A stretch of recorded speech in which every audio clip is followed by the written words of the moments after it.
You are listening to Lighthearted, the official podcast of the United States Lighthouse Society. My name is Jeremy D'Entremont. Don't feel late. That's why I can hardly wait. Open up that golden gate, California, here I come. Welcome. Today is July 25th, and this is episode 129 of Lighthearted. Today we're heading to Northern California, and we'll be talking about the Point Cabrillo Lighthouse. My co-host today is Jeff Gales, Executive Director of the U.S. Lighthouse Society, coming to us from the left coast of the U.S. in Washington State. Hey, Jeff, how's it going? I'm doing great. Just looking out my office window at Admiralty Inlet, although it's a little foggy. Can't see too far today. Well, I'm looking out my window at Bluefish Boulevard, and it's not foggy, but all I can see is the house next door, but that's okay. But I've been where you are and seen that view, so I know how spectacular it is. So things are starting to open up more as we're getting into later in the summer here. Things are sort of getting back to normal or close to it, a lot of our lighthouses. Yeah, we have a lot of lighthouses ordering passports to sell, and we're getting lots of calls. Things are really busy for the past few weeks. Things have been crazy here at the headquarters, which is a good thing and a sign that lighthouses are getting back to normal. They could use it after being closed last year, that's for sure. That's for sure. And a lot of places still, not fully reopened, but we're definitely getting closer and closer every day. So that's really great news. So I understand, Jeff, you actually have some experience with the lighthouse we're talking about today, Point Cabrillo in Northern California. I believe you are actually personally associated with a lighthouse just a little bit down the coast there. Yeah, the first lighthouse experience I ever had was at Point Arena. Not only the first lighthouse I took a picture of happened to be Point Arena in Mendocino County, but the first lighthouse I worked at as well. And very soon after starting, I was doing research on anything I could find locally and statewide and nationally regarding lighthouses. My research actually led me to a lighthouse just north of us, just a few miles, Point Cabrillo, which happens to be a little bit south of the town of Mendocino. And they had already done with their lighthouse what we had hoped to do with Point Arena. It had been already very nicely restored with a beautiful museum. They also had a working Fresnel Lens, which was actually the navigational aid. And in order to support that lens, they created a Coast Guard auxiliary flotilla, which was very unusual. Normally, flotillas are only developed to take care of boating safety and things at harbors and what have you. Well, this flotilla was set up with people who just wanted to help with maintaining the lens and keeping it safe and active. Mm-hmm. So I signed up, and I, to this day, am still a flotilla member of the Point Cabrillo Lighthouse Auxiliarist team, and proud to be. They do a wonderful job up there, but that's my connection to Point Cabrillo. Cool. Yeah, I was out there in 2015, visited both of those lighthouses. They're both beautiful, spectacular locations.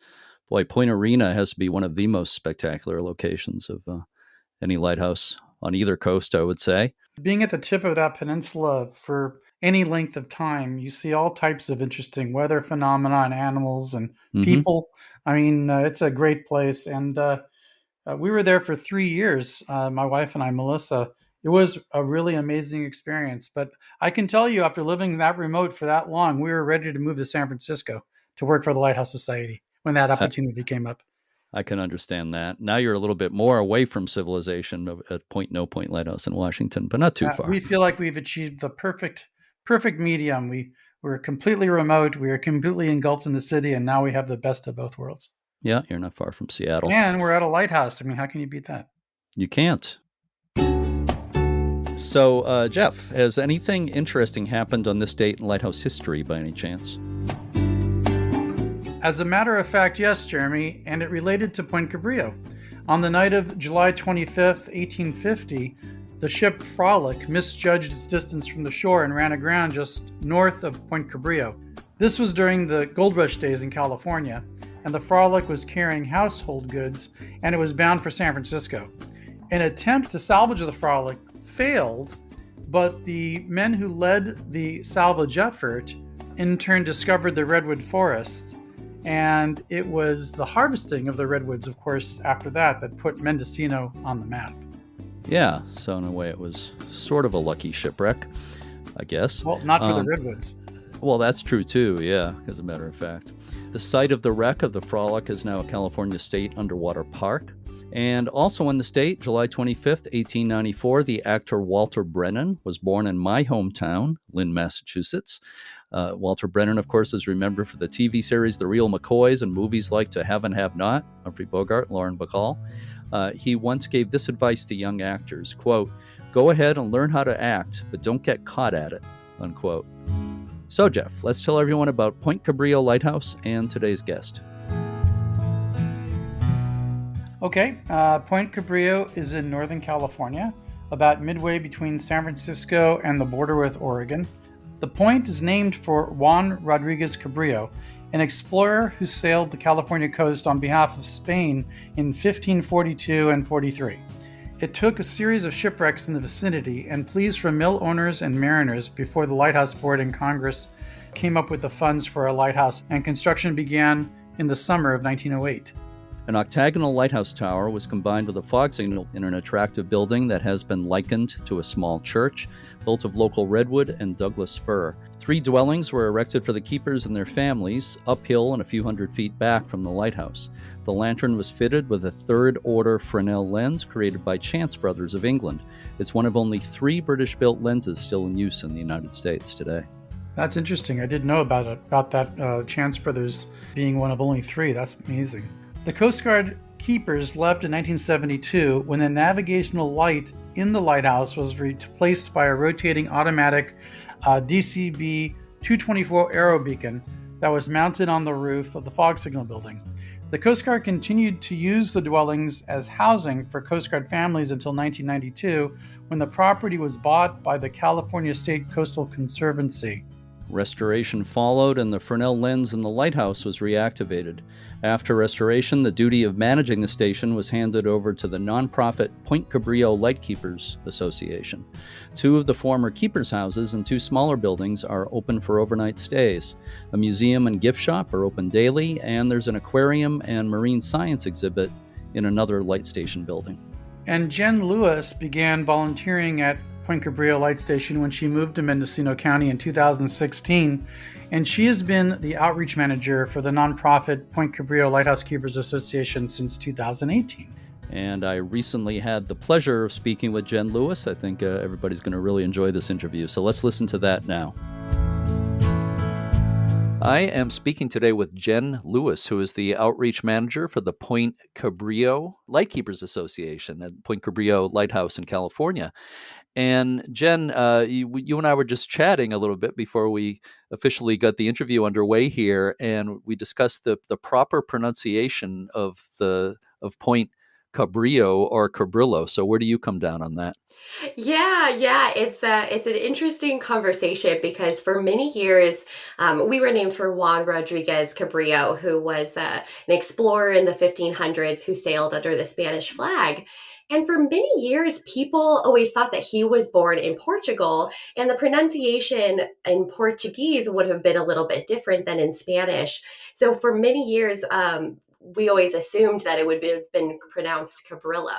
And in recent years, actually just I think 2 years ago, more evidence was found that Juan was actually born in Spain, which means that the pronunciation would be Cabrillo. So, we really don't care. You can pronounce it either way you like. But these days we do typically stick with the Cabrillo pronunciation. But a lot of our older light keepers, folks who lived here at the light station back in the day, they still pronounce it Cabrillo, and I think that's fun. It's interesting to have a little bit of diversity there. Absolutely. So I've been saying Cabrillo, so I'll stick with that. That's Me too. Good to know Me too. that it is acceptable. Before we talk about the lighthouse itself, first of all, I haven't said yet, thank you so much for being with me today. I really appreciate it. Yeah, thank you for having me. I'm excited.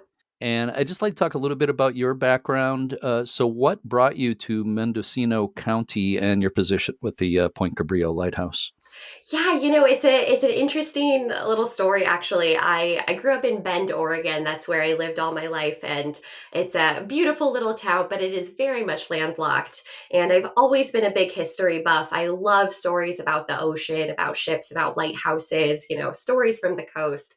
And I knew that when I was ready to get out of Bend, I wanted to live somewhere on the ocean. So I actually took a job with a coffee roasting company here in Fort Bragg, California, when I first moved here. And I worked as their digital marketing manager.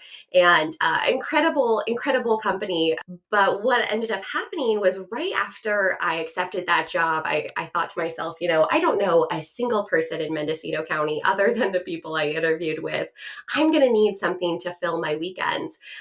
And I've loved lighthouses since I was a little girl. And I always, wanted to work in a lighthouse when I was a child. So I Googled lighthouses in Mendocino County, and there happened to be this lighthouse, Point Cabrillo Lighthouse, just about 10 minutes away from my workplace. So I sent them an email and I said, hey, if you have spaces for volunteers, or you need people to lead tours or do, group information sessions or anything like that, I love lighthouses and I don't know anybody, so put me to work. And I started volunteering there every Saturday afternoon for the first couple years that I lived on the coast. And then the gift shop manager at the time, Kath, she was retiring. She was ready to, step away from her position at the lighthouse. And so she reached out to me and said, I think you're perfect for this. How do we make this work? And I started working at Point Cabrillo as their outreach manager in September of 2018. Well, Yeah. sounds like a perfect fit. That whole region, the Northern California coast and the Oregon coast, is so beautiful. It So is yeah. incredible. I remember when I first came down for the interview with the coffee roasting company, and I stepped out on the headlands, and it was the middle of August. So we typically get a lot of fog during that season. Our summer times can be very foggy. And stepping out onto the headlands as the fog broke through, and just the amazing intensity of those headlands, those huge cliffs, the crashing waves, and then that thick layer of fog laid over everything. I immediately was like, oh man, this is a place I want to live for a long time. Yeah, I completely understand that. Maybe this is hard to answer in briefly, but what are some of the things you do in your position as outreach manager at the lighthouse? You are absolutely right. I mean, as anyone who works with nonprofits knows, you wear a lot of hats. So my official title is fundraising and outreach manager, and in that type of position, I manage all of the social media marketing, our email subscriber list, and the website. But I also handle the gift shop stuff. I do ordering for our gift shop. I manage our volunteers in there. I make sure that everything is well stocked and looking good in there.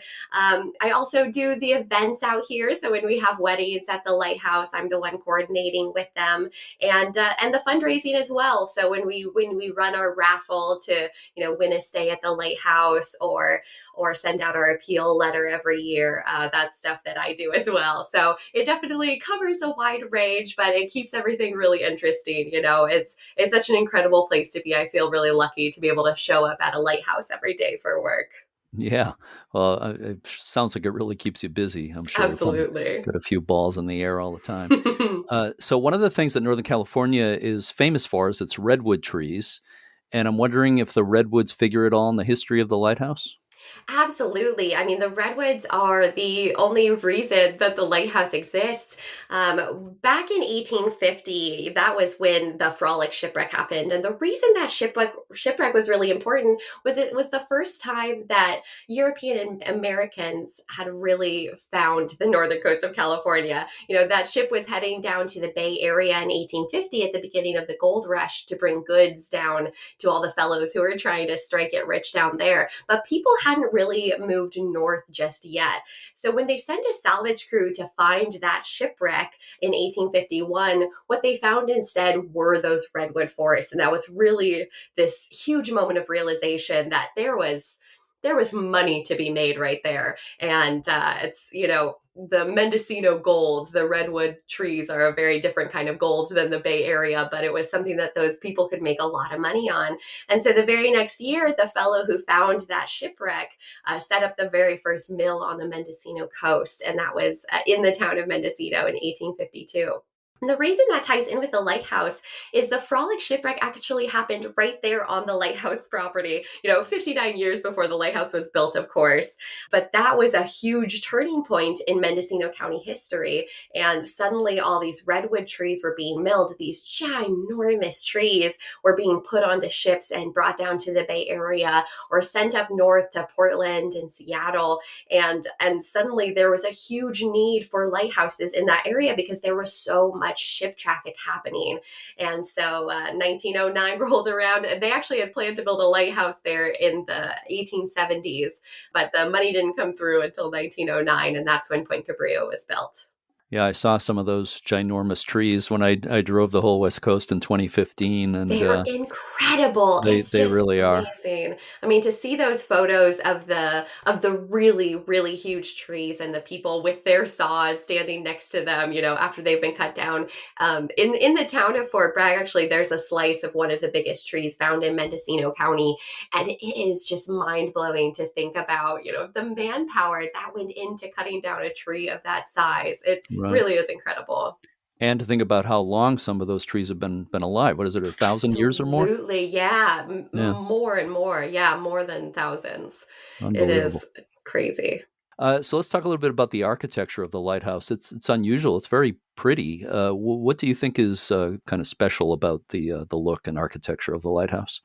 Yeah, well, I mean, I really love the uniqueness of it. When you think of a lighthouse, you don't think of the Point Cabrillo style. You think of those really tall, lonesome towers. And Point Cabrillo has a really homey look to it. It's very friendly. When you walk up to it, you kind of feel like you're walking up to a church or a country schoolhouse.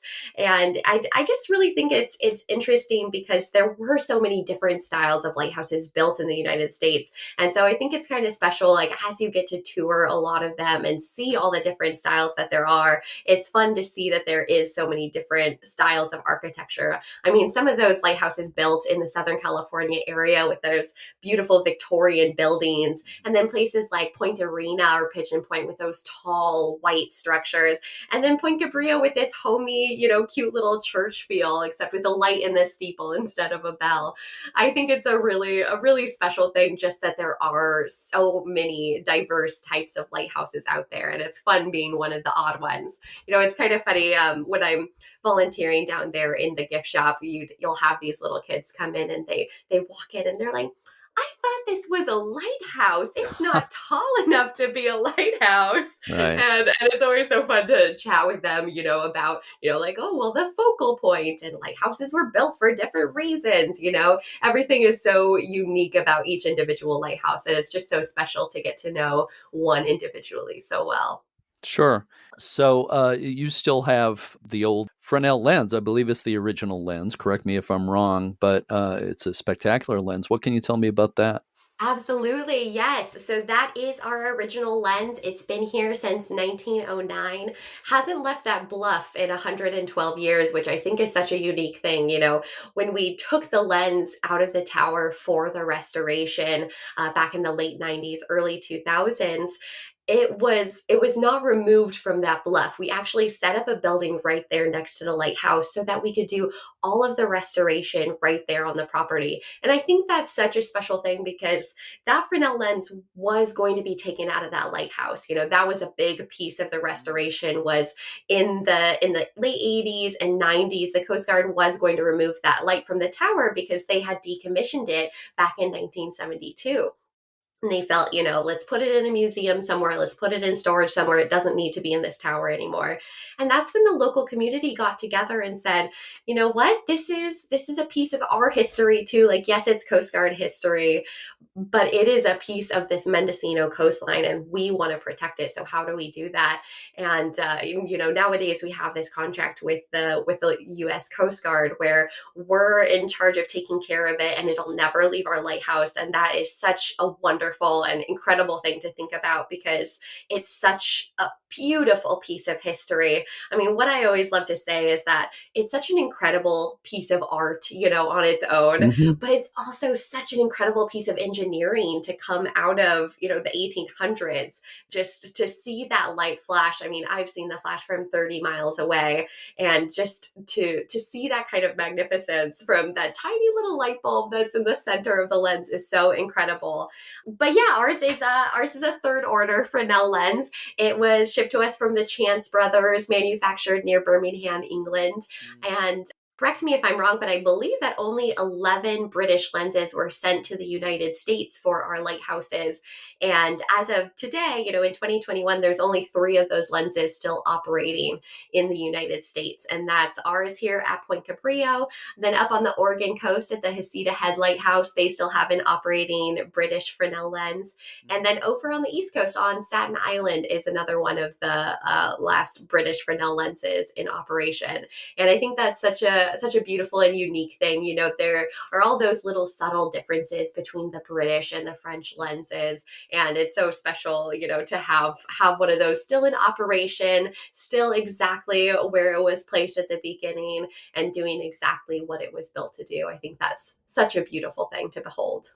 It is. I always think of the Fresnel lenses that are still in the lighthouses as being in their natural habitat, as a Exactly. yeah, as opposed to being in museums, which is great too, because museums give people a chance to see them up close and Of personal. But course, of course. but to me, they have more historic value, I think, really in the lighthouse. Speaking of Chance Brothers in England that made Fresnel lenses, like you said, a relatively small number used in this country, but the Chance Brothers lenses went all over the world. The Chance Brothers factory in England is kind of in ruins at this point, but there is an effort to restore it and make it into a museum, which would include a lot about their lenses. They did a lot of other things too. They were one of the great glass manufacturers, Hmm. but there is a current effort going on to restore the Chance Brothers facility in England. I've seen that, and I Yeah. think that is so incredible. I'm so happy that's going on. I'm part of a Facebook group that talks a little bit more of that about that, and is finding a lot of those pieces that they made from dishes to lighthouse lenses. The full gamut.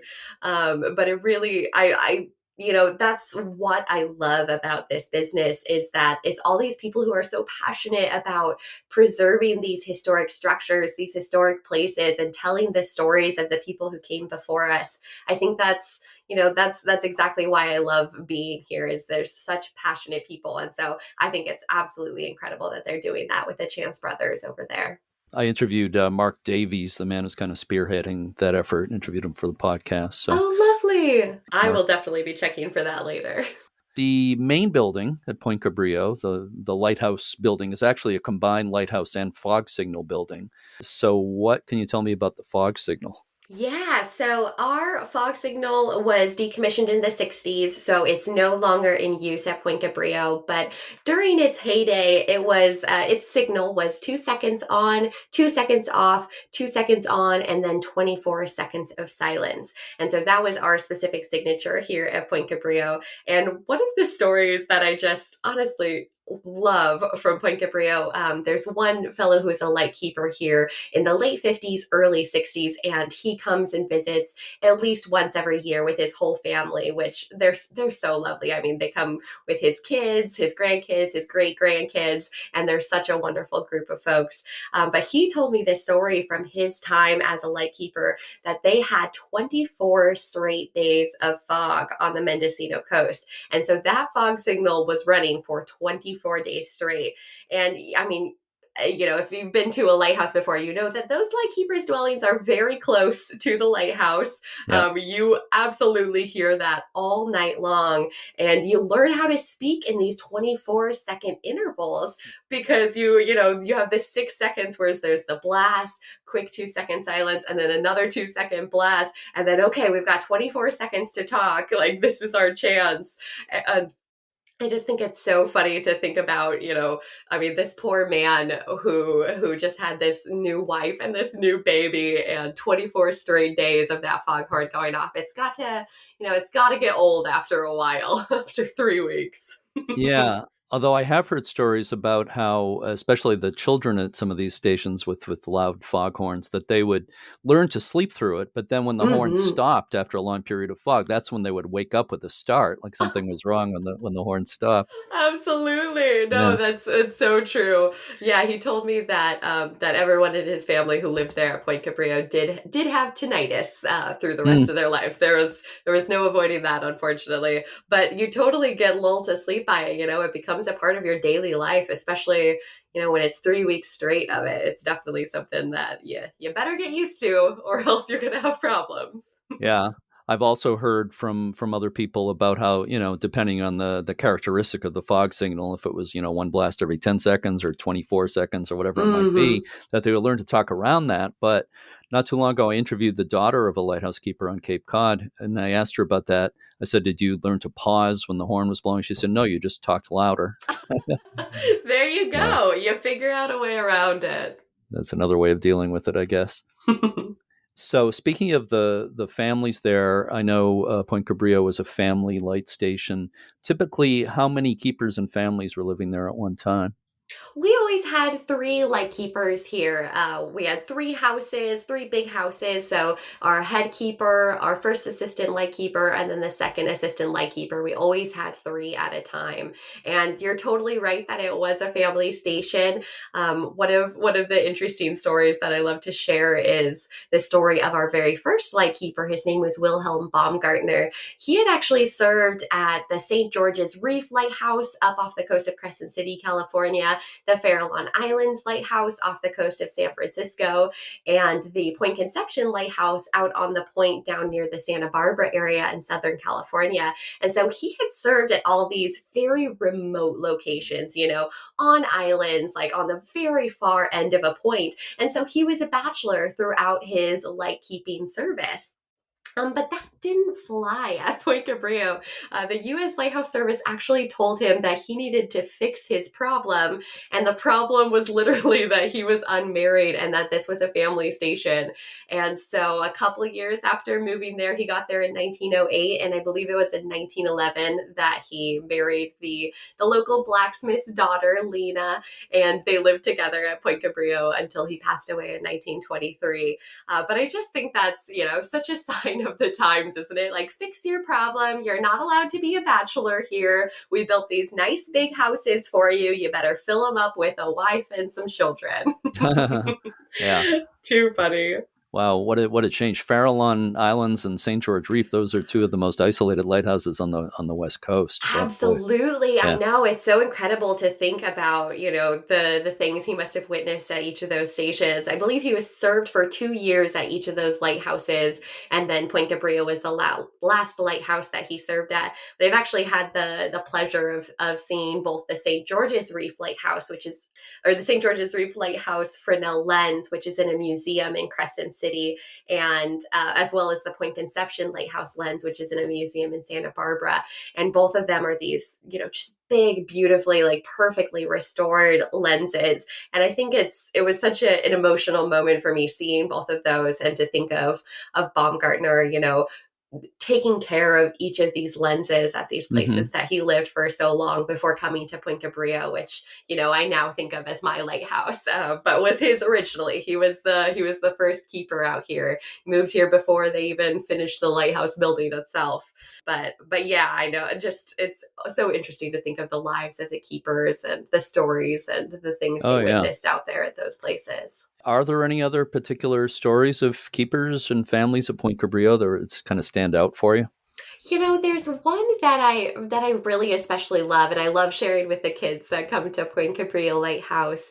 And we call it the big storm story. We're in a place where there aren't a lot of really intense storms. We're pretty well set back from the cliff, so there's not a lot of times where the waves actually hit the lighthouse in any way. But back in February of 1960, our lightkeepers witnessed quite an impressive storm. It was, I believe what had happened was there was an earthquake up off the coast of Alaska, and it had just created all this intense wave action. It wasn't an actual tsunami, but it was just a really intense storm that happened here on the Mendocino coastline. And it got to be so much with the waves hitting the lighthouse that the lightkeepers actually said, we should not be in this building anymore. We need to get out of the lighthouse. And they left and they brought all of their families up to the farthest east of the houses so that they could be as far away from the ocean as possible.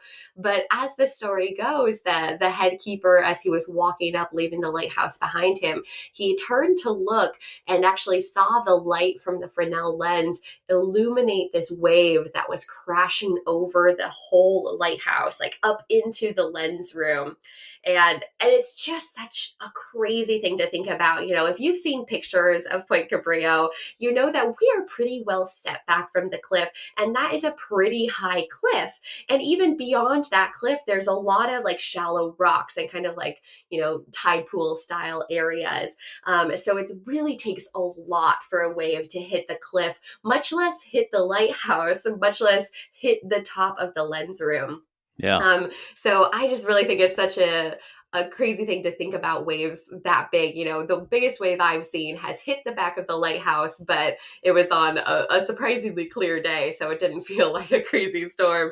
But I just imagine, in the dark of night with a wave crashing like that. And we actually have some really cool Coast Guard footage, some photos from the next day where you can actually see all the rocks that were thrown up onto the cliff and like the kelp and seaweed that was up on the cliff itself. And what ended up happening is that they actually threw rocks in through the back. The storm threw these rocks into the back of the lighthouse and ruined all of the fog signal equipment inside. And so the entire bottom floor of the lighthouse was totally flooded. And the entire cliff itself was just absolutely drenched with all these rocks and seaweed up on it.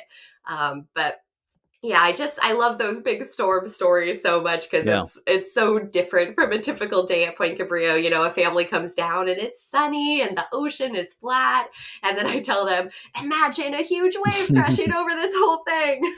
Yeah. Yeah. It's one of my favorite stories. Yeah, it is hard to imagine, but the power of the ocean, the power of the Pacific is incredible. And you just reminded me, just a couple of hours ago, I was reviewing some material on Portland Headlight over on this coast in Maine, a very Yeah. famous lighthouse. And the lighthouse is about 80 feet tall. The light is a little over 100 feet above the water. There's supposedly one wave that was like a big rogue wave or tidal wave. I'm not Mm-hmm. sure how it came about, but this was, I think, in the late 1800s. It actually went over the top of the lighthouse, which Wow. never, I mean, if you're there, you just cannot imagine that happening. But Oh my gosh. Yeah, what this, yeah, I've seen the pictures of Portland Head, and it's crazy to imagine that happening. yeah. Amazing. So on both coasts, I think we've had rare occasions where things like that have happened, but it's really Totally. amazing to think about. Let's talk a little bit about more recent years at the lighthouse. I know there was a major restoration there. I think it was around maybe 95 to 2001, if I have that more or less Yeah. right. Yeah. Has there been more restoration done since that time? Yeah, the major restoration focused, of course, on the lighthouse itself, as well as a couple of the keepers' buildings. So since then, they did do the restoration of the second assistant lightkeeper's house in order to bring it back to what it looked like, back in 1909. And so there have been these little projects that have happened since then, but we were able to do such a big bulk of it at that time, which was so incredible to really bring it back to what it looked like in 1909. And since then, there's a lot of maintenance, obviously. Of So course, yeah. not a lot of those big restoration projects, but every couple years, we'll paint each building. So last year we painted the cottages, the outbuildings that the lightkeepers used to have. The year before that, we painted the blacksmith and the carpentry shop, and the year before that, we painted the lighthouse. So every year there are these big painting jobs that happen in order to keep the maintenance, really up to par with what the lightkeepers had it back in the day. But thankfully, we were able to do so much at that time that there hasn't been a lot more of those huge restoration projects that has to happen. But there is one thing that we're hoping to do in the future. We're almost to the complete light station. We're almost back to exactly what it was like in 1909, but there is one building missing on the Point Cabrillo property, and that is the barn. The barn was set just a little bit south of where the Lightkeepers house is and the lighthouse is, out on the bluff just a little bit down south from the rest of the light station. And that building was actually burned down in 1983 as a demonstration for the volunteer fire department in Mendocino, which is, it's so silly to think about, but, we really have learned, a little bit more about protecting historic structures, even just since 1983. And that's a task that we would really love to take on in the coming years, is actually rebuilding that barn, because it would be a perfect place to hold our educational programs. We get a lot of rain on the Mendocino coast. We get a lot of cold and windy days. And to actually have a dedicated structure where we could host those school groups and host those tour groups and be able to really share the experience, in addition to just having the exact same layout that we did back in 1909, because there is that one building missing. So that's Yeah. a big restoration project that we do have planned at some point in the future, but it is going to be an expensive one. So we are waiting to hear, from state parks, if we can find a grant to help us get started on that and break some ground. And we'll probably be doing some fundraising for that in the coming years. Sure. Oh, that would be amazing. I hope that happens. But as far as just keeping the other buildings in relatively good condition, I know how hard that is. You Yes. never finish. That's for sure. Never ever. Yeah. That salt air does a number on a paint hmm job. Yeah. You complete one project and something else immediately needs doing at least one more thing all the time. Absolutely. Yeah. So let's talk a little bit more about the light station as it is today. What do people experience when they visit there? And I know a little bit about this because I was there 6 years ago, but maybe things have changed a little bit since then. Yeah, totally. Well, I'll walk you through it as you arrive at the light station. You pull into our parking lot, and we actually have two different trails to get down to the light station itself. There's the dirt trail, which is a little more rugged, a little bit longer, but it follows the coastline as it heads to the lighthouse. So it's a really beautiful views. You get to see the crashing ocean and the beautiful coastlands. And it actually goes right past where the Frolic Shipwreck was as well. So that's a pretty cool experience. But you can also take the paved trail, which is a lot easier, a lot smoother, and just about a half-mile walk down to the lighthouse itself. And of course, we do have parking for folks that need to drive all the way down. We're not asking any pregnant gals to walk down that hill and walk back up it. And if anyone has an ADA placard, we absolutely have parking down there near the lighthouse. But then once you get to the light station itself, we have our first assisted lightkeepers museum. So that's the very first house that you'll come to. And the first floor is set up as the lightkeepers would have had it in the 1930s. So you'll walk into the laundry room and see the kitchen, the dining room, and the living room, as well as the office and the mud room. And all of them actually have a lot of pieces that the lightkeepers had given us. The lightkeepers' grandchildren had given us. Like, we have the original clock that Wilhelm Baumgartner had on his mantle. And we have a lot of chairs and cutlery from back in those days as well. And the second floor to the museum is closed. That's where the Point Cabrillo Lightkeepers Association offices are. So only the first floor is open on that building. But it's a really great informative experience, and you kind of get to get a feeling of what it was like to live as a lightkeeper back in those days. Then as you walk a little closer to the lighthouse, you'll pass our two vacation rentals, and then you'll come to our marine science exhibit. And so we've actually transformed the blacksmith and carpentry shop that the lightkeepers used to have into a little marine science exhibit, where we have, whale bones from gray whales, a piece of baleen, which is the mouth part of the gray whale. And we also have a really lovely saltwater aquarium in the next room, where we have all the sorts of critters you would find in the Mendocino Coast tide pools. So lots of anemones and urchins, little crabs, and all sorts of good things in there, with lots of information so that you can learn a little bit more about the kinds of creatures that you would see out here on the Mendocino Coast. And then, of Yeah. course, we have the lighthouse itself, Right. and the first floor is open as a museum and gift shop, and it's totally free for everyone to come in. There's a suggested donation of $5, but we do not require that for anyone to walk through the door. We want everyone to be able to enjoy it. And we always have a volunteer in there from 11 to 4 every day of the year. So you can ask all the questions you like, or read through the panels on your own and take home an ornament or a magnet, all that good stuff you expect at a lighthouse gift shop. And yeah, and there's 300 acres of trails and things to see out there. Right now is fawn season, so we have all these sweet baby deers all over the property, and it's always so surprising. You'll honestly be walking a trail and you'll look over and you'll just see a baby fawn like sleeping over there. I mean, the wildlife out here on the Mendocino coast is so beautiful, and we're so lucky to have those 300 acres protected so that the wildlife comes first. Sure. By the way, I bought a Point Cabrillo baseball cap in your shop when I was there. Oh, Yeah. nice. I love Yeah. it. I love it. There's Yeah. some It's a good nice. baseball caps. I wear Yeah. mine pretty regularly. Yeah. I wear it now and then. It's a nice hat. But another thing I remember there, speaking of wildlife, is walking around the grounds. There were, I believe, what are called ground squirrels all over the place. Oh, yes, there Yeah. are quite a few ground squirrels. Yeah, the beachy ground squirrels is the kind that we have out there, and you'll see them a lot at Glass Beach. Any of the major trails along the coast, and they are just the most friendly little buggers you have ever met. They Yep. do not mind coming right up to you and Yeah. trying to, snag your bag of peanuts or see if they can get a little food off of you. So they are, a little too friendly. They don't have a lot of predators of the ground squirrels out there, so they've taken over. Yeah. I remember They're getting it. fun. I like Yeah. seeing them. They're cute. They're different from our squirrels. I think they're a little bigger maybe than our gray Yeah, squirrels. they're Yeah. pretty big, not so bushy of tails typically of our ground squirrels. And they build incredible tunnels underground.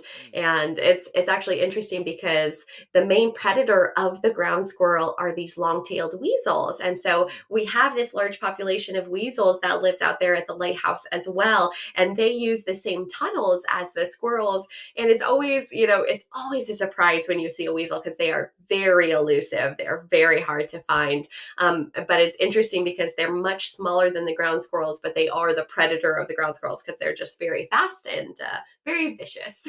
Yeah. Yeah. But yeah, the wildlife out here at the lighthouse is amazing. Right now, we're seeing all the baby swallows start to hatch, and we'll see them, start to fly in another month. And it just really is so special. The harbor seal babies were all born back in May and June, and it's an incredible time. Every season is the best season at Point Cabrillo, but I do Sure. love spring. So back to the lens, which we talked about earlier. When people visit there, do they get to see the lens up close? We don't do tours up to the top of the lighthouse every day because it is still an active aid to navigation. The local Coast Guard auxiliary group limits how much we're allowed to do tours up to the top. So typically during regular years, we schedule about 10 visits up to the tower a year. And so that'll usually be on a Saturday, once a month through the summer, and then quite a bit in March, and then leading into the fall a little bit as well. And on those days, it's anybody who walks through the door can get up to the top. A $5 purchase will get you up to the top for an hour-long tour, and you'll get to actually stand right next to the lens. And we have our Coast Guard auxiliary members there to share the history and answer questions and talk about the engineering of the lens. But unfortunately, we're not able to do that every day or every weekend, so it's only scheduled down about 10 times a year. But we do have that calendar on our website. We haven't been able to do it since COVID, of course, but we're hoping that we'll be able to start that back up by the fall or maybe early next year. So a few minutes ago, you mentioned the overnight accommodations at the light station. And you actually took part in an event. We had a Zoom event for the U.S. Lighthouse Society with various people with lighthouse accommodations around the world. So thank you for taking part in that. But for people listening to this podcast, can you tell us a little bit more about the overnight accommodations there? Absolutely. So All of the buildings we have there at Point Cabrillo are original to 1909. So the overnight accommodations we have are the same buildings that the Lightkeepers lived in from 1909 up until the mid 80s. And the two big houses, we have the head keeper's house and the second assistant lightkeeper's house. So those are our two big houses, and you actually rent the whole building. So you get 4 bedrooms, 5 baths in the big house, and 3 bedrooms, 2.5 baths in the smaller house. But both of them have laundry facilities. Both of them have beautiful kitchens, stocked with all the utensils and all the tools that you would need for a weekend or a week or a month or however long you'd want to stay out there. So we can actually sleep 8 people in the bigger house and 6 people in the smaller house. And you can even rent both of them and have quite the big, family reunion or big group of friends out here.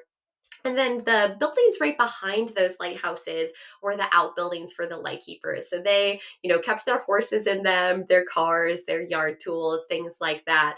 But both of those have been transitioned into accessible cottage style buildings. So they're about the size of a hotel room.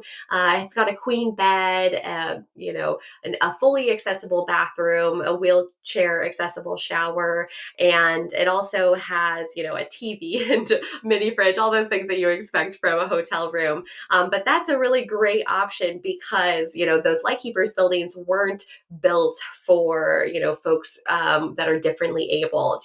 All of the rooms in the 2 big houses are on the top floor. And so having those 2 houses out back allows us to be a lot more accessible, allow us to offer it to a way wider group of people and more diverse group of people, which I think is so special.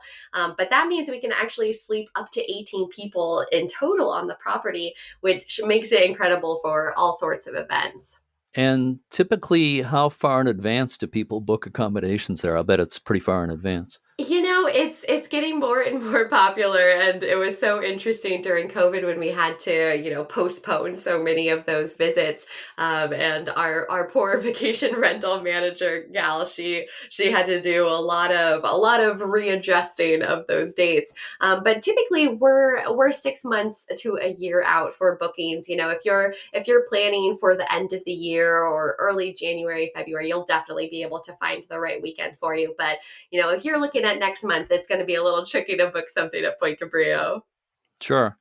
How has the COVID-19 pandemic affected things there? Are things almost getting back to normal at this point? It's been really interesting, Jeremy. It has been very interesting. We closed the museums back in March of 2020, and we actually didn't open the museums back up until April of 2021. So it was over a year without visitors inside the gift shop or inside any of the museums. And of course, back in March and April and May, we didn't have any folks staying at our vacation rentals. And so income really came to a complete halt at Point Cabrillo Light Station, which thankfully, our board members out here had planned for something like this, and we already had a little bit set away. So we were able to continue to do our mission, of maintaining and taking care of this historic place. But it definitely made a huge dent in what we're able to do. And that's the reason that, fundraising efforts like rebuilding the barn have had to be postponed.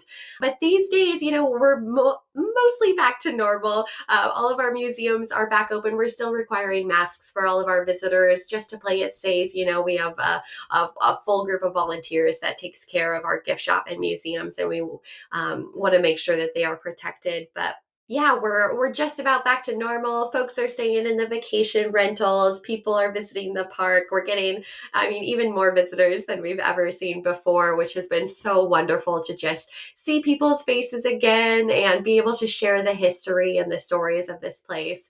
And actually, our weddings are happening again. We had 3 weddings during the month of June, and then we have, a couple more through the rest of the year. And so it's really special to be able to see those people gather together to celebrate love and to celebrate family. And that's, such a special part of this place is seeing those events take place just to the south of the lighthouse. It's such a beautiful place to have a ceremony. So yeah, things are almost back to normal, I would say. We're Yeah. slowly getting there. Sure, like a lot of us, I think. Absolutely. Yeah. So you mentioned the Marine Science Building, the exhibit there, which I remember very well. Is a really neat part of the place there. Is Point Cabrillo a good place for whale watching? Maybe the gray whales, do they migrate past there? Absolutely. Yeah. So we see the gray whales twice a year as they're heading south. We typically see them during the, end of December and early January is kind of the peak season to see the gray whales off the Mendocino coast.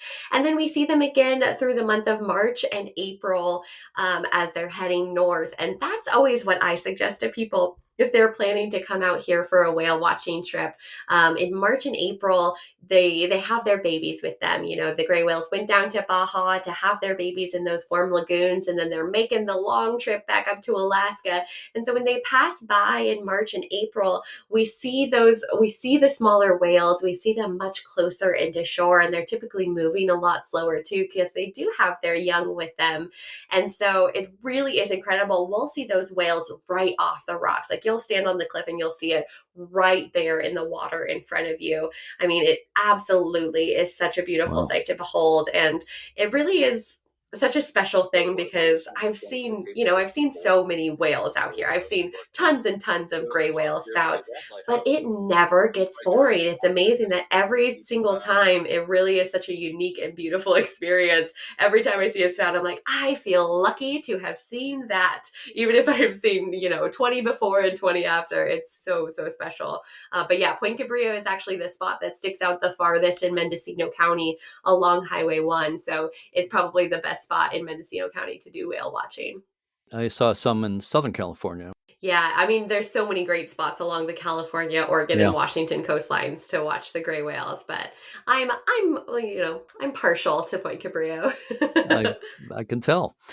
And speaking of that area, if people come to see Point Cabrillo Lighthouse, I imagine there's a lot of other things to see in Mendocino County besides the lighthouse. Any top suggestions you might have?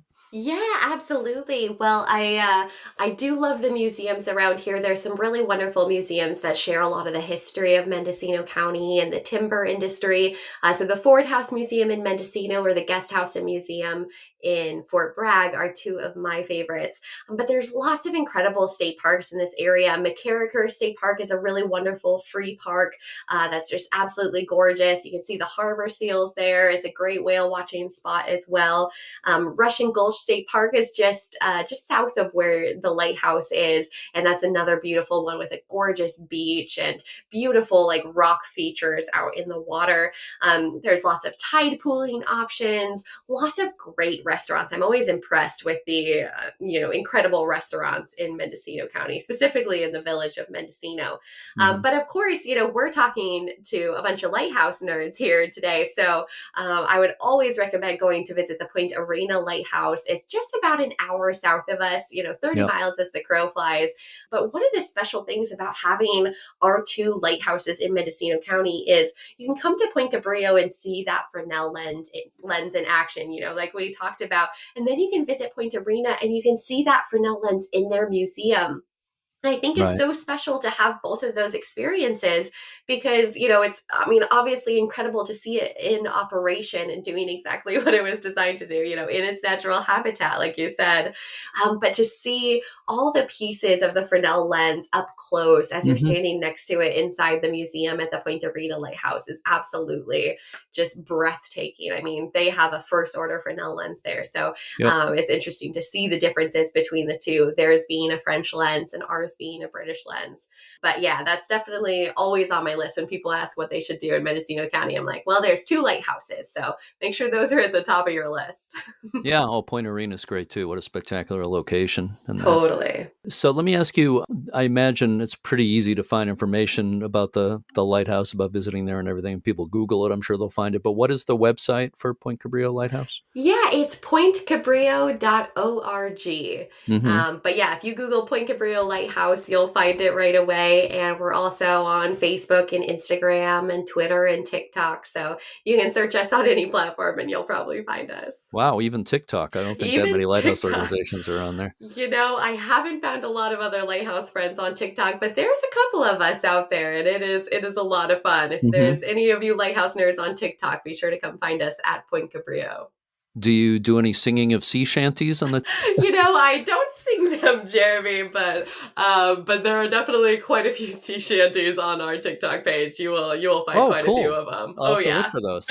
Yeah. Oh, that's one of the fun things on TikTok that people singing, building onto each other's sea shanties and that kind of thing. I love looking at Absolutely. those. It's Yeah. incredible. I've loved this Hmm. sea shanty revolution that has come out of Yeah. TikTok. It makes me so happy. Yeah. Me too. Me too.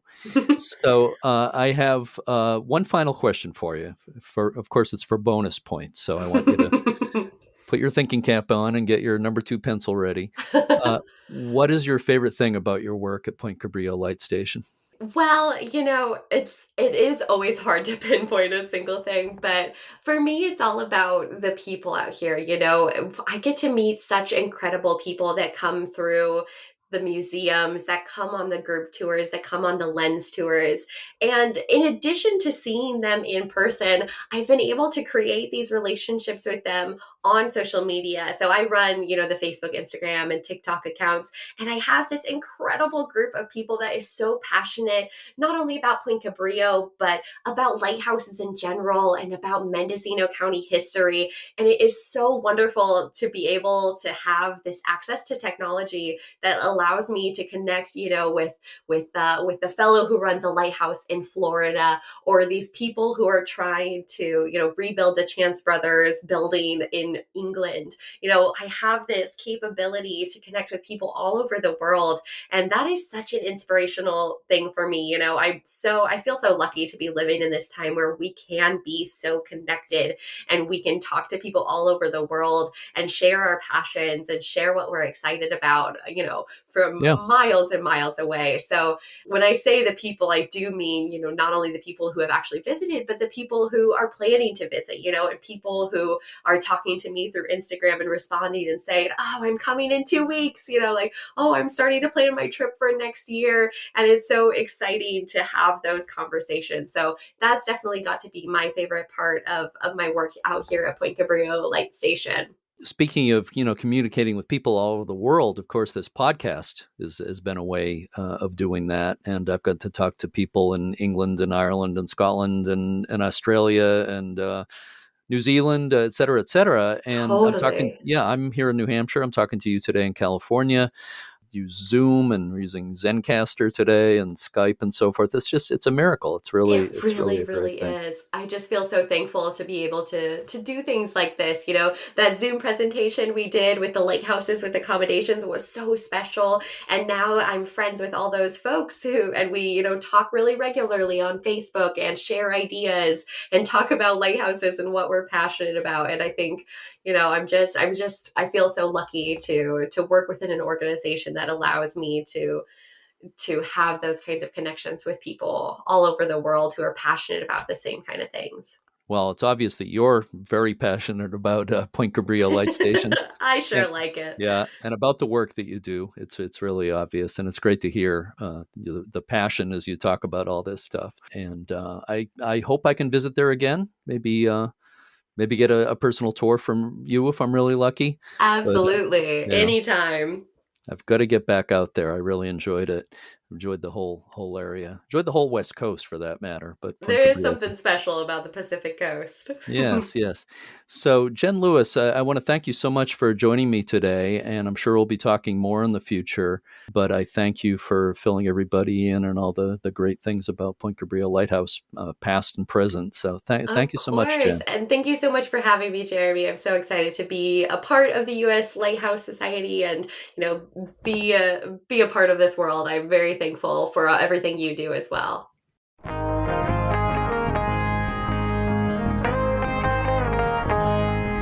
Again, for more information on the Point Cabrillo Lighthouse, check out their website, pointcabrillo.org, pointcabrillo.org. Yeah. I really enjoyed my talk with Jen Lewis. She's so passionate about her work, and I think that really comes through when you talk with her. She's a great ambassador for Point Cabrillo and for lighthouses in general. So, Jeff, is there anything new that we haven't talked about yet with the U.S. Lighthouse Society that you'd like to tell people about? I don't think so, other than the fact that our tours are starting to operate. More and more people are getting out there and traveling, which is exciting. And we are in the process of developing our holiday ornament for this year, and we're publishing the new issues of the Keeper's Log. Just a secret announcement about the holiday ornament. Jeremy, you know something about that, don't you? How secret is it? Can we talk about it in the open at this point or not? I think we have to now. Go ahead. Okay. I'm happy to talk about it. The ornament for this year is Portsmouth Harbor Lighthouse, near and dear to me, 10 minutes from my home here. I've been involved with Portsmouth Harbor Lighthouse for about 20 years, very closely involved. And it's the 250th anniversary of Portsmouth Harbor Light Station this year, which was established in 1771 as the first lighthouse north of Boston. So the ornament is a special 250th anniversary ornament of Portsmouth Harbor Lighthouse, which is extremely cool. Yeah, I'm excited to see it. The design looks great. I'm excited to see how it comes out. And we're also in the process of doing a lot of planning here at the Lighthouse Society. We had a great board meeting actually in Florida, in Cape Canaveral. We actually went to go tour the Cape Canaveral Lighthouse. The group out there is phenomenal. And as part of that meeting that preceded the tour of Cape Canaveral, with the help of some new board members and a very energetic group, we're doing a lot of great planning for the future, and things are looking really exciting. Excellent. It all sounds great. I interviewed a couple of people from Cape Canaveral Lighthouse not too long ago on the podcast, and I haven't been there personally, but I'm going to get there one of these years. So thank you again very much for co-hosting today, Jeff. And I want to thank all the volunteers, members, and staff of the U.S. Lighthouse Society. Of course, people can check out uslhs.org to learn more about all the stuff the Society offers. Thanks, Jeremy. It was my pleasure to help out. And as always, thank you for listening, and... Oh, keep a good light. Let it shine, let it shine. This little light of mine, I'm gonna let it shine. This little light of mine, I'm gonna let it shine. This little light of mine, I'm gonna let it shine. Let it shine, let it shine.